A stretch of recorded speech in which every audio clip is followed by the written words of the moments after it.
subscribe to the channel and activate the bell button to be in touch. Queen Elizabeth II has died, Buckingham Palace announced on Thursday. Britain's longest reigning monarch passed away at the age of 96, after 70 years on the throne. She is succeeded by her eldest son and heir, the Prince of Wales, who becomes King Charles III. Her Majesty's death comes after one of the most significant periods of her reign, in which she rallied the nation during the coronavirus pandemic, and felt the affection of her people as she returned to public life after the death of her beloved Prince Philip and celebrated her Platinum Jubilee year. The Queen was last pictured in public formally appointing the new Prime Minister, Liz Truss, at Balmoral on Tuesday. She postponed a virtual Privy Council meeting the following day after being advised by doctors to rest. On Thursday, Buckingham Palace announced that she was under medical supervision at Balmoral after her doctors became concerned about her health. The Queen had enjoyed remarkably good health until her mid-90s, where she scaled back her public appearances after suffering mobility problems and illness that required her to rest.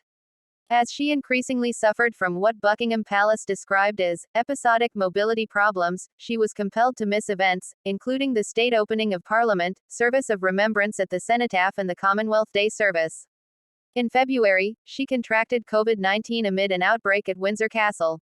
Through it all, she maintained her devotion to her constitutional duties and was regularly photographed holding meetings in person and via video link from Windsor.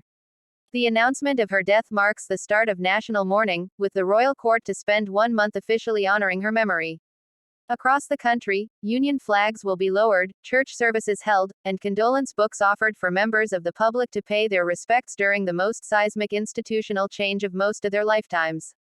Her Majesty's many admirers are expected to be welcomed to commemorate her life over the coming 10 days, during a lying-in state at Westminster Hall, a funeral at Westminster Abbey and a ceremonial procession to her final resting place at St. George's Chapel, Windsor. Buckingham Palace will release official arrangements for the funeral in the coming days, after they have been signed off by the new king. While the nation mourns the Queen, it will also mark the beginning of a new reign as a new era of monarchy begins under King Charles. The Accession Council will now meet in St. James's Palace to agree the formal proclamation of the new king, which will be announced to the public from a balcony in the palace's color court. Charles is expected to be present at the meeting to take a religious oath, in what is expected to be the first time the historic ceremony has been televised live. While mourning his mother, he will go on to tour the United Kingdom and meet the public to thank them for their support of his family. Members of the family, including the Queen's 4 children, their spouses, the Cambridges and the Sussexes, will rally around in the coming days to mourn the late Queen and support the new king in what will be the most significant public mourning since George VI. King Charles III is the oldest person in British history to become monarch. He long ago passed the previous record holder, William IV, who was 64 when he became king in 1830. He already held the record of being the longest-serving heir apparent, having been first in line to the throne since he was 3 years old. Buckingham Palace will now instigate Operation London Bridge, its code name for the Queen's funeral plans. The funeral is expected to take place in 10 days' time, before which the Queen's body will lie in state in Westminster Hall in the Houses of Parliament, where the public will be able to pay their respects. The Queen overtook Queen Victoria as Britain's longest-serving monarch in September 2015. She will go down in history as one of the nation's greatest sovereigns, having steered the country through the Cold War, given counsel to 15 prime ministers and built the Commonwealth into an organization whose membership grew throughout her reign. After navigating difficult times for the royal family, affection and loyalty for her was at a high in her latter years, in which she was viewed as the grandmother of the nation and a beacon of stability. Like her mother, Queen Elizabeth, who lived to the age of 101, the Queen enjoyed such good health throughout her life that she rarely missed any public engagement. It was only at the age of 95 that she was obliged to take an extended break from royal engagements for nearly a month amid health precautions. She missed a number of key events, including the Remembrance Sunday service at the Cenotaph in Whitehall and the Easter Sunday church service.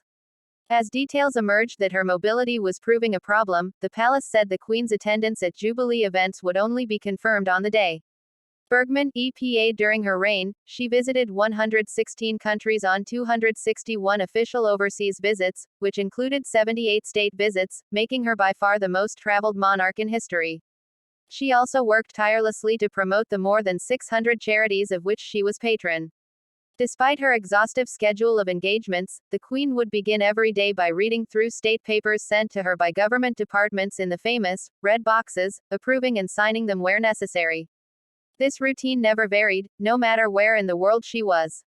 When she was born on April 21, 1926, Elizabeth's parents had no reason to expect that she would one day be queen. Her father's older brother, Edward, was heir to the throne, and it was only on his abdication in 1936 that Elizabeth became heir presumptive.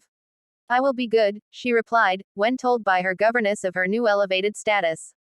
She married Prince Philip of Greece, who had been given the title Duke of Edinburgh the day before their wedding, in 1947, for which the Board of Trade allowed the princess extra clothing coupons for the satin of her wedding dress. Their son, Prince Charles, was born a year after the wedding, to be followed by Princess Anne in 1950.